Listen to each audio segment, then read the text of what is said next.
hold on a second. Oh, it still hasn't come back in. Oh, there he goes. Oh my gosh, dude. Right. And of course it has to cut out right at the Yeah. spot where like, oh, It's happening again. Hey guys, so this is the first Summoners War player interview. As you can see here, we have special guest Childish. If you're hello. welcome to introduce yourself. I'm sure most people around here know you, but for those who don't. Yeah. Hi, my name is Childish. I run the ChildishPlays YouTube channel. I've been doing it since I think it's October 2014. So I've been doing content creation on that platform for about 7 years, Twitch for about 3.5 years, and just been having a blast along the way, meeting great people like yourself there, OnceInLuv. How you doing, boss? I'm doing great. Actually, you're one of the big influences for why I continued to push on to what I was doing, as well as to actually start creating YouTube content. A couple of years ago, for those of you who don't know, we created a mini series in Childish's Educate and Dominate series called Operation Midgame. We talked about the progression paths of giants, dragons, necro, raids, and TOA, I think. TOA. Yeah. Maybe not necessarily in that order, but yeah. Well, and it's so crazy because even nowadays, like, even though those were like B10 videos, people still come by and they're like, "Hey, I saw you in the Operation Midgame. I thought I'd check out the channel," and it's great. A couple years down the road, people are still looking for that kind of content. Right. I'm surprised it was still relevant, but it was for a long time. I mean, now we got, of course, the B12 and everything like that. But yeah, it was really good content. A lot of people really enjoyed that you brought. Yeah, no, it's really, really, really good. That's kind of why I wanted to reach out to you as my first guest. I feel like because you've influenced me so much, I feel like it's a really good opportunity for me to take this series and kind of do something a little different. I don't want to talk only about the game. I don't want to only talk about state of the game. I don't want to like sit here and basically podcast like we normally do. We used to do every week, per se. What I want to do with this is I want to do a little bit more of a personal experience kind of discussion. People can kind of get to know you as a content creator, as a player, but it also gives you the opportunity and the platform to talk about game changes that you're looking for and stuff like that. So with that, my first question for you actually is, what led you towards content creation? Whether that's on Summoners War or anything just in general. Yeah, so this one kind of stems back. I mean, we could take it all the way back. So before Summoners War, I got into a mobile or not RPG, excuse me, Clash of Clans. I can't remember what is that coin as. Is that like real time strategy? I'm trying to think. I think it's close enough to RTS. It's not quite like a traditional RTS, like a StarCraft or anything, but mobile RTS is close enough. I think. Yeah. So I mean, for the majority of people out there that have played in games or kept out with some of the games out there, that was a pretty popular game for its time, and did a little bit of that, and had a community in their forums that were big into build designs, like town designs for Town Hall 7, 8, 9, so on and so forth. So I got my little niche in there, just kind of thinking of ideas and trying to think of compositions that you could use for your defense, like just off the cuff, and people enjoyed it. So I started making a few videos for my guild, and that was here and there. Of course, I let that all go. And then, many moves down the road, one of the content creators for Clash of Clans ended up dipping into Summoners War, taking a look at that at the beginning of 2014, when I believe they released that in Korea. And so once I saw that video, I was pretty hyped about it because it came out, a few months later in June. And then just over the course of my time, we're just, kind of keeping an eye out, looking at various different content creators in the community, and really liking, what they brought. So the thing of it is though, when I was watching those content creators, I was like, man, there's so many content creators. I wonder how many people actually know what they do, or like, like if they, even know if they have a channel or whatnot. So what did I do? I went to appinvasion.com. I don't know if people are familiar with that, but appinvasion.com was a nice, like, one-stop shop to connect with a lot of different communities with a wide variety of games. And they had a Summoners War forum in there, and I was really big into that one. And that was my first like big interaction with the community, where I created a YouTuber and streamer list, basically grabbing all the YouTubers and streamers in the Summoners War community and putting them down there, making a little list, and basically just giving my opinion about their content. And of course, it's just my humble opinion. It wasn't really everyone has their own taste, but I just wanted to kind of give you for it so people can check them out. And naturally, I met a gentleman by the name of Draco Gaming. I don't know if you remember this OnceInLuv, but I don't think I ever had a chance to meet Draco Gaming. I started Summoners War around 2015 in November, December range. Yeah. I didn't quite have the chance to meet the originals. Yeah. He was super original. He was probably one of the I'd say one of the top 5 or so content creators out there, and he was one of those people that invested a good amount into the game just so he can provide content for the community. But watched him a lot, really loved his content, and then we just got to talking on the side about what we want to do, and he was actually the one that kind of motivated me to really get into it. And so therein lies me jumping into October, October 2014, starting making content, and just throughout the course of the time, I just steadily grew and just kind of broadened my horizons with what I wanted to offer, not just for theory crafting videos, your basic educate videos, but also provide PvP content. We did some guild wars. I mean, we did it all. I mean, basically all the what everybody content that does there now. was back then, right?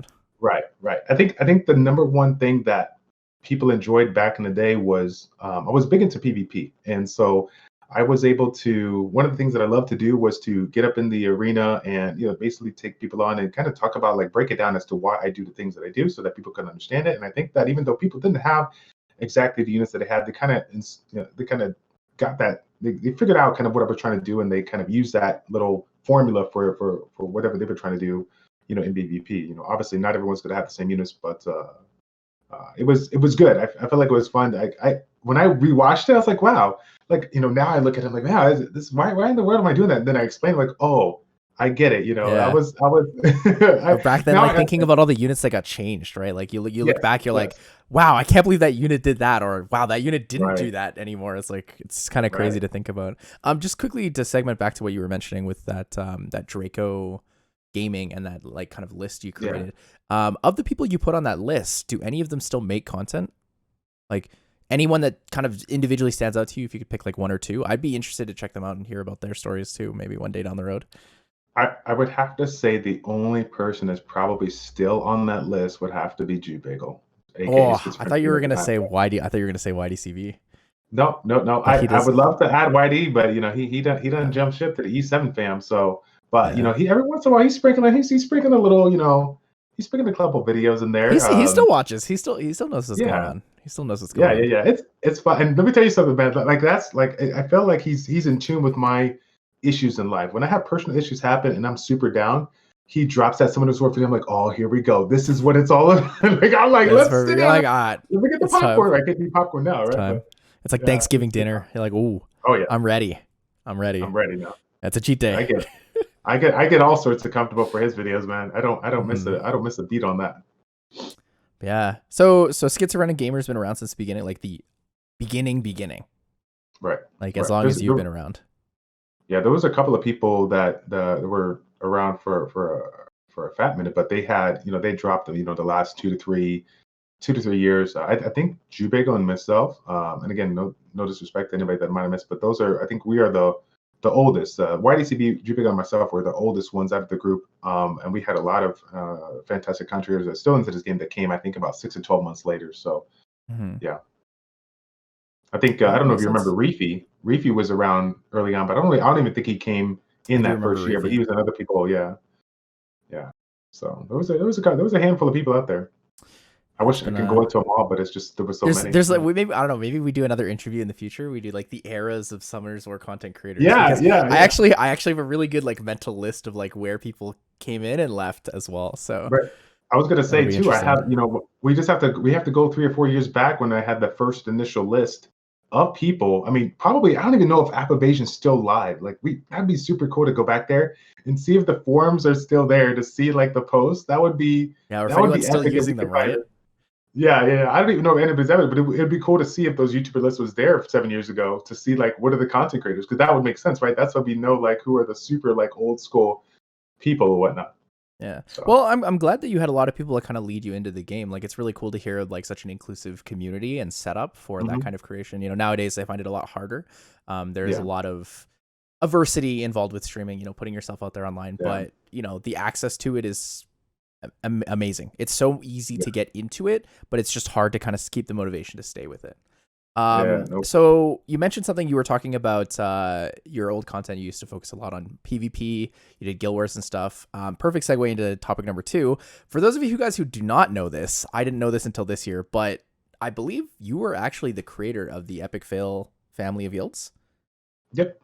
Yeah, yeah. so tell me about that. Like how did that start? Like, you know, how did that originally come as a first guild, and then like how did that build into a family? You know, Right. I want to So know. it's kind of crazy to be honest. I think what was it like February 2015 with the inauguration of Guild Wars? I forget. I think I don't know, to be I think honest. it was around that time. Yeah, I think it was maybe a year before, or a little less that they dropped that Guild Wars. And at that time, I was just basically like, okay, well, there's a guild, and I had people in our community, leave some comments like, hey, guilds are coming out. You got to start a new guild. You're a YouTuber, right? YouTubers have their own guilds. I'm like, okay, we can do it. Yeah. And at that time, I really didn't know.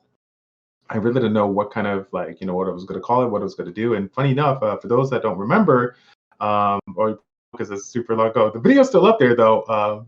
There is a summoning session, like an old school summoning session, with 5 people in real life. And that we were playing poker that night, and we put our phones up, and I basically was like, I hit my 100 subscriber mark, and I wanted to make a video with all of our summons, right? So naturally, like, oh my God, this is going to be the first like group summoning session on YouTube. I want to make it perfect, got to be good, and this and that, whatever. So we set up phones, did all this stuff, and we went with it. Well, funny enough, typical Childish, right? We ended up failing, more than one time in the video. So that's how we blossomed into creating the Epic Fail community, at least locally. And then that, ended up over the span of 3 years, getting upwards of 6 guilds and 150 members, basically just starting with a basic guild. People, jumping in just from the YouTube things. And then we had a group of people that was like, I'm looking to go competitive. I'm not really fitting that. I can't do that. So we had to split the guild. And I was like, like typical guild leaders, you're a little worried because now you have smaller guilds. But Yeah. over time, it grew, and it just kept on breaking up throughout that time. So, but it was Also, crazy. for those of you guys who haven't seen the video, I will link it below right there. So you can check it out. You can check out that original Childish group The summon original session shot. video. Hold on, wait. Before I gotta put it, full disclosure here, that I am a family-friendly content creator now. That particular video was not family-friendly. So if you guys are out there, if you got some kids out there, Oof. okay. Well, I'll put a warning on it. I'll just put a big explicit warning. sign. Yeah. Yeah. Full disclosure. Mm-hmm. But yeah, you know what though? The guild stuff. I mean, it's a blessing, but the thing of it is that it's a lot of work. I ain't gonna lie. And being a leader for the guild communities, when I think we were at 3 to 4 guilds here. I realized real soon that we were doing really good, and we were constantly going up. We were constantly getting people interested in us. We were starting to see, moving into 3 or 4 years into it, we started to see a couple of our players starting to, join the SWC and starting to get a little attention from that. So we had a lot of people that were interested in joining the fam and being a part of it. So naturally, the more people you have, the more personalities you have, and the more things you got to work out amongst each other. So that kind of led to the typical clashing with different people, which in turn kind of broke the mold a little bit, and kind of like allowed us to kind of break up and rejoin, and break up and rejoin. So for those of you guys that, I guess we could just kind of throw it in there right now, for those of you guys that are creating the guild, maybe it's on a good run or maybe it's on a bad run, whatever the case may be, just understand that everybody, when it comes to guild wars and stuff like that, everybody's going to have their ups and downs. The guild's going to bounce up and down, and you're just going to have to run with it and make the best of it. I couldn't tell you how many times I was super like excited to see the guild grow, but to have the 1 or 2 random things happen that basically just didn't let the guild really mesh well, and see people kind of go their own ways was really hard, because generally when that happens, one person goes, and then 2 people go, and then you get that a couple of messages going on the sides like, hey, I'm going to break away this one, I'm going to do this one, I'm about it. If you want to come with me, great. It's like it's a tough thing. Yeah, I know what you mean when you say that, because I briefly did a small leadership role when we did Never Lucky and stuff, and it was tough. And then I think it was a year and a half ago, I ended up creating a guild called Dystopsis, where we started building. We had a lot of really strong members, but we kind of ended up just like it was too much of a time commitment, so we ended up splitting up. Yeah. A couple people went to SSA, a couple people went to like what is now like at the time it was like Apocalypse and stuff like that. But yeah, we had a lot of struggles, just like time commitments in a small guild. The goal was to keep it under 15, right? Yeah. So that we could be a tight knit top guild, but it is difficult, especially when you start factoring in Siege being the imbalance of members and stuff. And that was a huge thing too. Yeah. For us, anyway. Siege really changed a lot of things for sure. How how did you guys adjust when Siege came in? I know that Siege was actually what killed our guild when we created Never Lucky. The time commitment and people across the world and stuff, it was way too much. Some of us wanted to be competitive, some of us didn't want to be competitive. It was just it absolutely demolished our guild structure. So I'm just curious as to how that worked out with you guys. Yeah, it was more or less the same thing. We just had everyone was down to do guild wars because we could do those 3 swords within a 12-hour time span, so it wasn't really a big deal. And of course, the people that did rush, they were motivated on rushing, they were motivated on getting in there every single Saturday night and doing the best that they could do.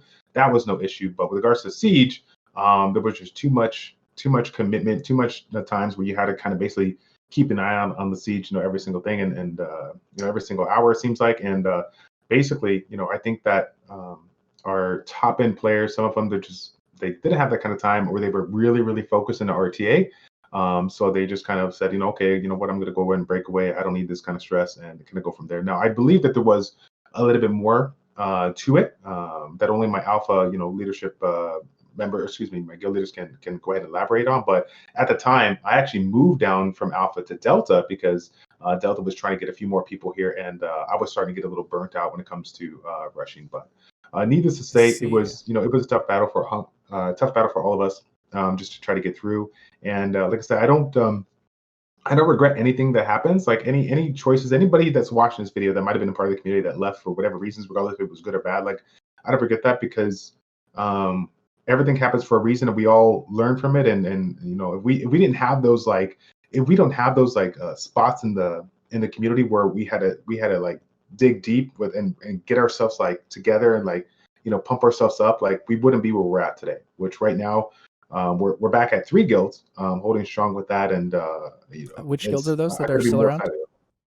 Which guilds are those that are still around? We have Omega, Beta, and Delta. Omega, Beta, and Delta. Okay. Yeah. And are you guys recruiting as well? Yeah, we're generally always recruiting. We generally post about that stuff on Twitch and stuff, but I'm not actively going on Reddit or stuff like that to promote. I just put the word out when people are kind of hanging out with us on Twitch, or if they just say something, I'll direct them to one of our leaders in there. Okay, well, you guys know where to find it. I'll be sure to put a link to that as well. I do have one more question before we move to the next topic. I wanted to question why you chose the Greek alphabet for your epic fail guilds. I'm very, very familiar with it. I'm curious why you started with alpha, and then you kind of went down the alphabet, and then there was Omega created, and I understand that is the end. So I'm curious what the thought process with all of that was. Yeah, so funny enough, the initial guild was epic fail, and then when we broke away into 2 guilds, we made an alpha and we made a beta, right? And it was just because they were the first 2 letters in it. And of course, let's keep it real. Alpha sounds pretty cool. It's you're top dog, okay? For sure. You're the biggest. So alpha just sounds legit. And so, but as far as the Omega, Delta, we let the community decide. We let them pick, which one should we go for, and what color schematic that we use for it. For our logos, we kind of let them decide and see what they want to do. The only thing that we said is we're going to choose Greek letters. We the competitive guild, the highly competitive guild, had to be called Alpha because I just can't get enough of that. It makes sense. Cool. So now that we know about how you kind of got that naming convention, which I love, by the way, I think my last question for you before we move into a little bit of the secret stuff is, what is your current goal in Summoners War? And how do you feel that has changed from year to year? Because I know that for myself, a lot of those goals have changed drastically over the years, even sometimes over weeks or months, depending on things that happen, balance patches, content changes, etc. But I'm just curious of where your head's at right now and what you plan on doing, whether that's your Twitch focus, your YouTube focus, or just what you want from the game. So, and this is a very interesting question. When you told me about this, I really had to think about it long and hard, because honestly, when I think about the journey that I took, and when it comes to not just the playing but the content creation, it's been crazy to say the least here. So I mean, if we're talking about my goal in some of this work as a content creator, just back in the day, my goal was to try to provide content for the community that they haven't seen before.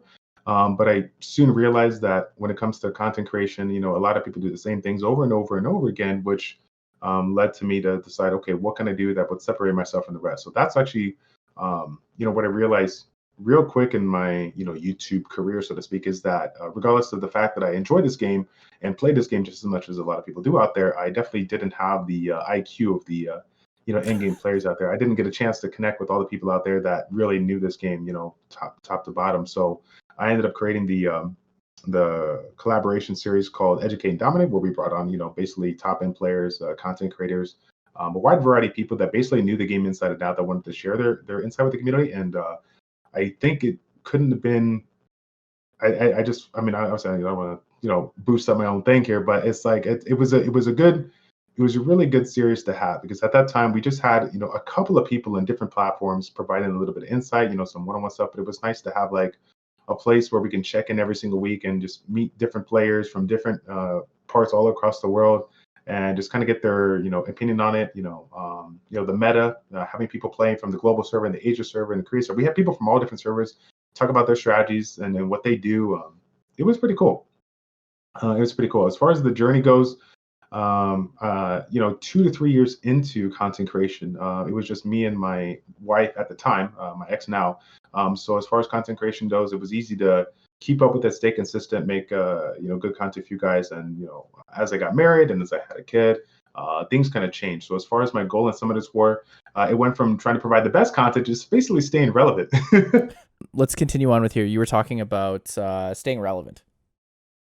Yes. So just before the audio cut there, we were talking about the path for content creation, talking about how your goals in Summoners War changed from this to this. You were talking about after you got married and had a kid, eventually it became trying to stay relevant. Do you want to continue on talking about that?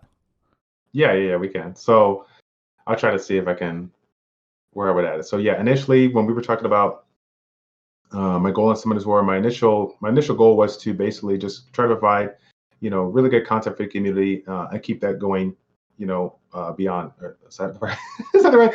Keep it going, right? Keep on trying to make bigger and better content, right? But after a few years, realizing all the responsibilities that I had, the goal for me was just to basically stay relevant. And I say that in a joking matter, because the reality of it is there's so many more content creators than there used to be back in the day. So like I said before, you have to really come out of the woodwork to provide some unique, authentic content that no one's ever seen before, so that people can check it out, they can share it with their friends, and you can start to grow.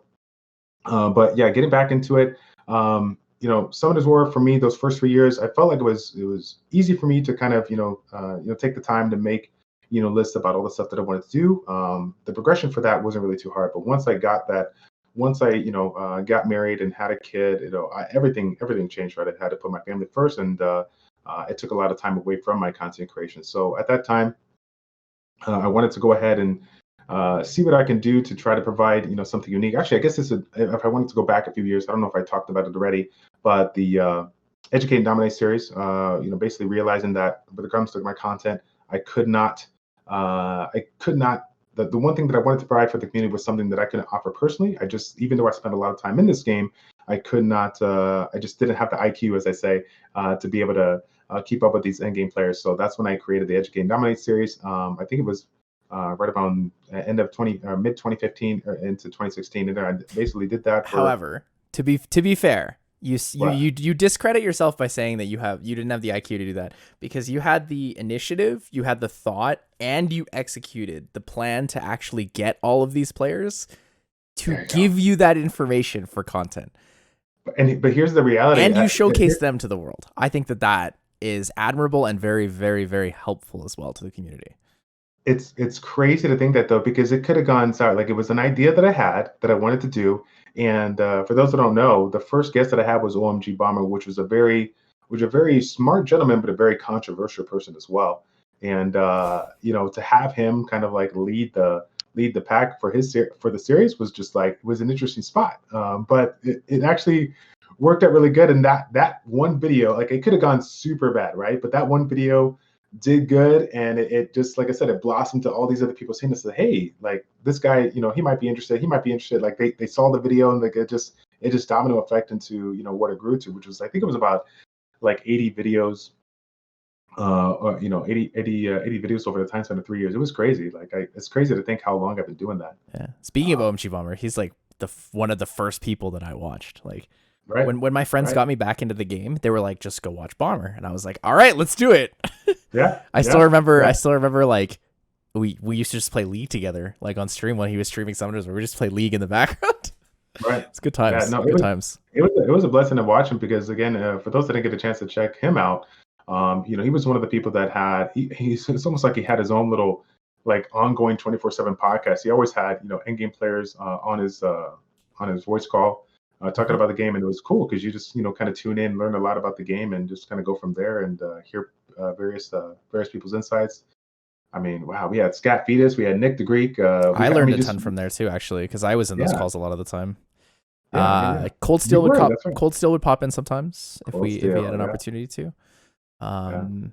Ken would pop in a couple times. There were a lot of Asia players that would pop in every once in a while. A lot of Yeah, Zypher players because Troll and Noobs used to come by too, if you remember him. right. I And do. he's a Canadian. He's a Canadian that played So in crazy. Asia server because he played it with the Zypher guys. Man, that is so crazy. Just hearing all those names, man. Yeah. That's good Or times. even thinking about like the European players, like we had people like Caranther, for example. Caranther was a pretty big influence for me. Taught me a lot in the game. The audio cut out again. Oh, it's okay. It's okay. I don't think we lost anything. I think we're good because I still heard you clearly, Okay. so we should be okay. Yeah, I was just saying like All right. Caranther, for example. Some of the Europe Oh, guys, if you remember. Even back then, Barian used to stream too. Actually, that was yeah, I used to love watching him just like use Faye for everything, just destroy everything with Faye. it was fun. Three Faye dungeon was runs. It's good times. So those are the main three questions I wanted to bring up with this kind of interview. Now, the two secret things I wanted to talk about afterwards is, and I'll be doing these for future interviews, is you have a chance to ask me one question for anything you want, and then I have a secret question for you afterwards. Oh, These I gotta start this? questions are not told to either of us beforehand. The first three topics are kind of discussed between us before we do interviews, but these secret questions are kind of just like a spur of the moment. Like you want to ask something, ask it. I'll try my best to answer, and then in response as well, because I feel like it's fun to kind of get that initial immediate reaction from somebody.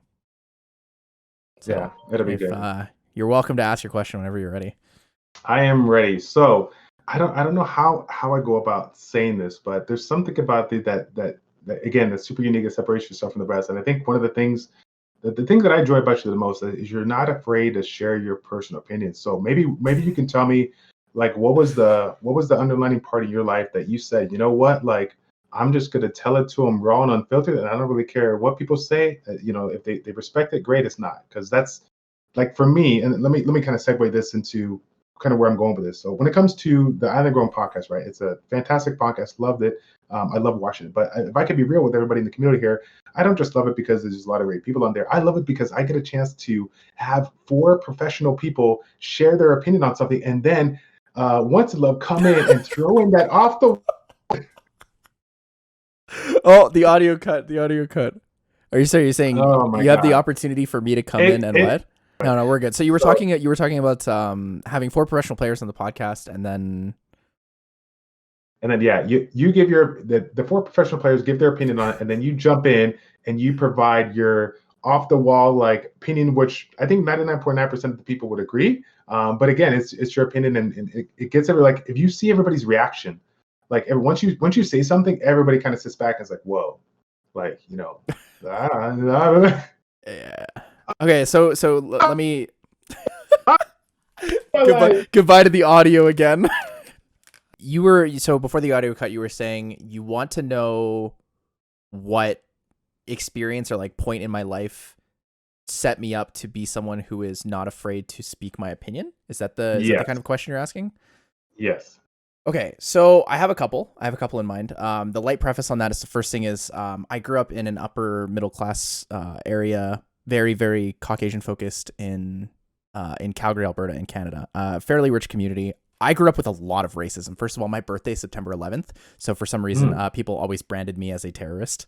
They were like, Wow. clearly, because you're Asian and your birthday's September 11th, you must be a terrorist. And I had to deal with that for years and years and years and years. The purple hair gave it away. The two things that changed it for me. The first one was when I learned how to be empathetic and compassionate.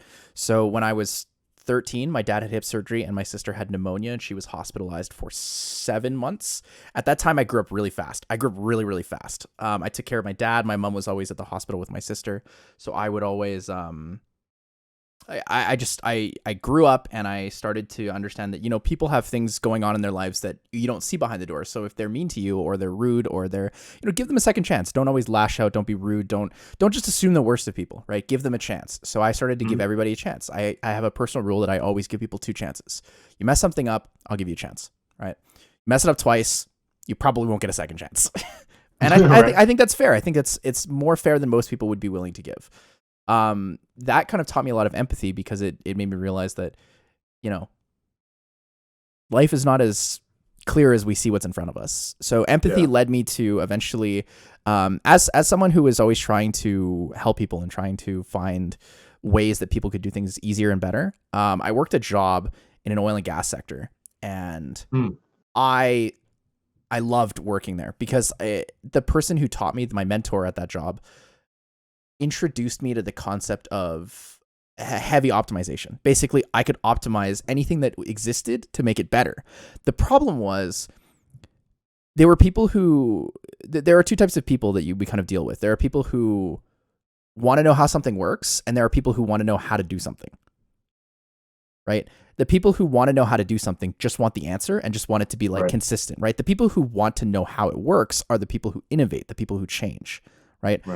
Being the person who wants to know how things work, I find it really, really tough to consistently work with the other side in corporate business because most of the time they're going to tell you they don't know how it works and they just know this is how I do it, right?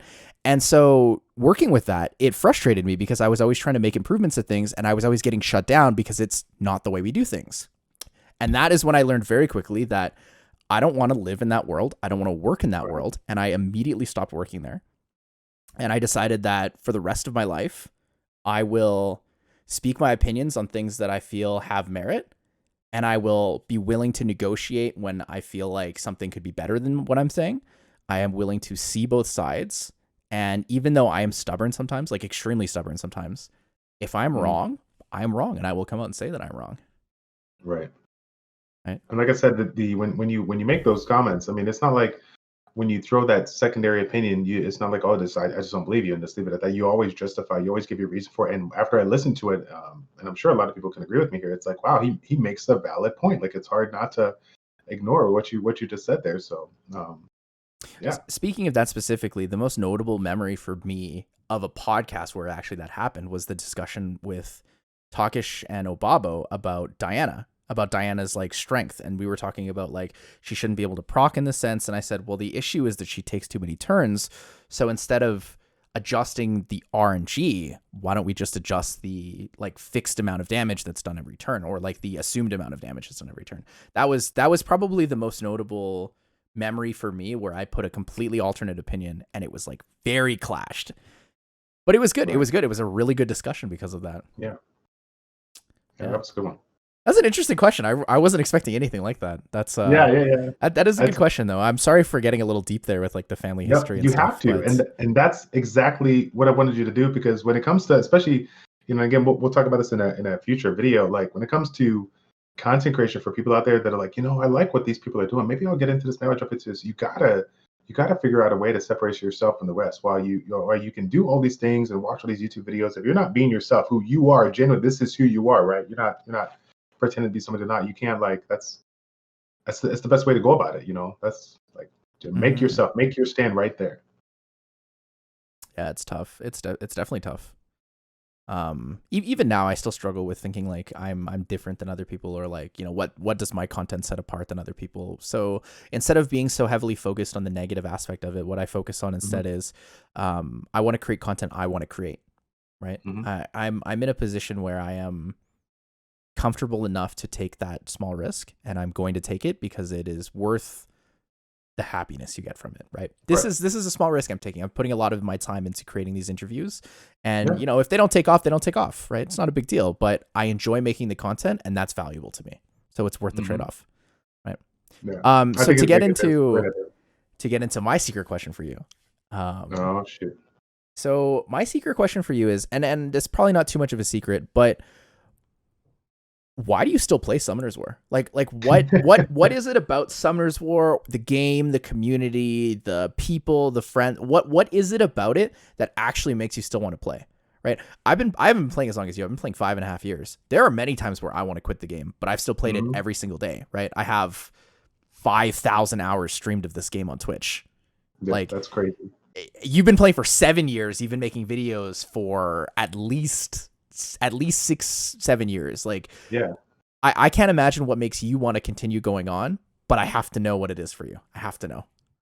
The funny thing about it is, I think you do know when you hear this answer, but it's not going to be, it's not gonna. I don't think it's going to come as a surprise to you. So the number one and truly only reason why I still do what I do is because of the community. The community has been outrageously supportive in good times and bad. All the good, the bad, the ugly. They've been there through it all.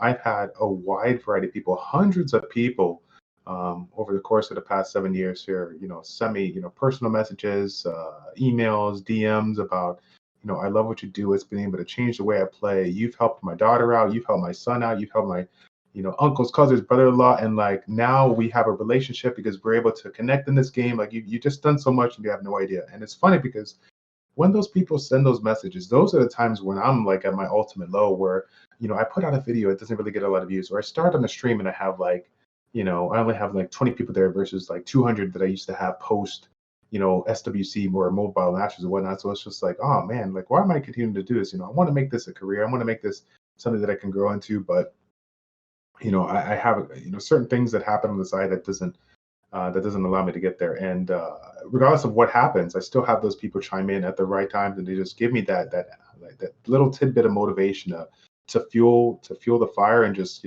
make me just come back stronger, try to provide more content. But I will put something out there, and this is going to be 100% real.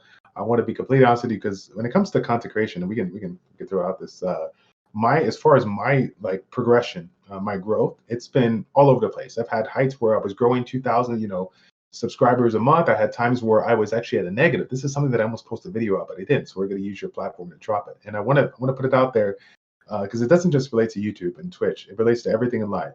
You get in what you put in. If you were going to sit there and try to lollygag and try to get through this process, not like you said before, trying to figure out how it does versus like being the innovative person and trying to like, do learn how this works here, you're just not going to get where you want to be. And that's what happened to me. I fell off the bandwagon when after I got through the divorce, after I tore my shoulder, after I was going through the struggles of raising a kid with developmental delays. For those that don't know, my son is autistic. So all those things hit me, and I just like everything that you could have thought happened at that time went down. But it's those comments, those messages that motivate to keep going.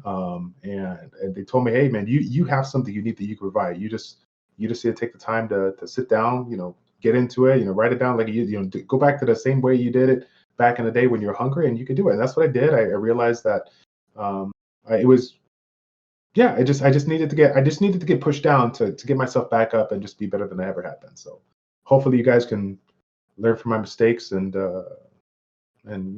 hopefully help you out. I don't know. Mm-hmm.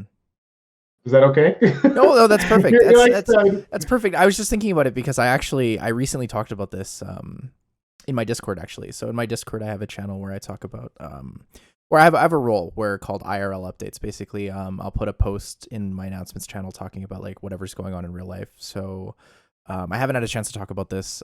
I was gonna make a post today actually, but I'll mention it now since we're talking about like the kind of the IRL stuff. But my grandparents' house is their roof has taken some damage, and we need to get it repaired pretty quick because winter's still going. Right. But my grandmother also chipped her tooth, and my uncle just recently had a second kid, so I kind of stepped in. Being 25 now, I was like, maybe it's time to step in, help with a little bit of monetary support. And it's just like that with everything else that's been going on. It's like it's a lot to take in at once. So I had even small things like I had a wicked migraine over the weekend where like I had really bad tension headaches, and then afterwards my joints are sore for a couple of days. Like stuff like that isn't usually too much of a bother to me. It's like, oh, I'm just gonna stream with no cam, I'm just gonna hang out and enjoy the weekend with you guys. Right. But like that plus the added stress of like my family not doing so well, and then my grandfather's health, like he's getting older, so it's like it's kind of slowly diminishing and stuff. Like my grandparents don't drive anymore, so I go over there and clean the shovel the snow for them and stuff like that. But sure. every little thing that just adds on, it just starts to like compound, and then when something happens, big or small, it hits you really hard, like really hard. And I think with content creation, it's one of the hardest things with it. Maybe even just owning your own business in general. But like when issues arise, they hit you really hard and very different than when you kind of have more structured day-to-day life. Yep. So like when issues happened when I was in school or when I was, working in corporate and stuff like that, it wasn't as bad for me because I kind of knew that like structure could hold things forward. Whereas like I've been streaming 481 days or 482 days in a row. And my thought is like, if I miss a day, people might never show up again. Right. And like the toxicity of the mentality. Obviously, we can go into this more in a future interview because I would actually love to talk about the the psychological aspects of content creation. It's unbelievable, man. Well, props to you though for being able to do that. I remember watching the tally on your Twitch stream. Every single day that you had like so many days and consecutively, and I was just like, wow, this guy's not. He's not gonna miss it. He is on the grind. Like he's doing something that I don't think any content creator in the Summer Sport community has done before. That consistency, that's crazy. Yeah. So thank you so much for being here and sharing your experiences. If you have anything else you want to say, now would be a good time to let the chat know, let the YouTube comments know. Honestly, the only thing to do is to basically do what you would do on the end of your videos. For those of you guys that really like this kind of content and you want to see more, you got to stop what you're doing right now. Like the video, subscribe to the channel, and do what you got to do to share this with the community. Because again, I was in this spot that OnceInLuv was here right now 3 years ago, making that first Educate Dominate video. And if it wasn't for you guys tuning in, checking it out, and literally, letting your, family, friends, loved ones know, the people in the community know, I mean, it wouldn't have grown to what it is today. So hopefully you guys can assist both of us in getting this to go. We definitely can't do it without you. So thank you guys so much for your support on that. Yeah, I appreciate that. So there will be all the links to Mr. Childish's channel, everything following that, as well. If you guys do leave a comment, please let me know if there are any people you'd be interested in having on the series as well. This doesn't have to only be for Summoners War. We could branch this out to just Twitch in general or YouTube in general, like just having interviews with content creators. I love this kind of content. I love to do interviews. I like to talk with people, podcasting, etc. If you ever want me on a podcast, you run one yourself, hit me up. You guys have my business email. It's in the comments below or in the description below. And yeah, just let me know what you guys think of this. If you have any suggestions for structure, etc. I would love to continue to improve this content and just make better and better quality content for you guys. Kind of the same goal here as Childish, but like I said, he's always been a big influence to me. So thank you guys so much for watching this video, and I really, really hope you guys enjoyed it. I'm trying not to move right now. I don't even know what I did. I think you're good, but it's okay. I'll cut this part out. This is the blooper reel. The blooper reel. There it is. There it is. Hold on a second. Oh. It still hasn't come back in. Oh, there it goes. Oh my gosh, dude. Right. And of course it has to cut out right at the spot where it's happening again. Use my language. Can you hear me? Yeah, I can hear you. These will be perfect for like the intro. I'll just set this as the 5-second intro to the video so people are like, what's going on? I understand that feel.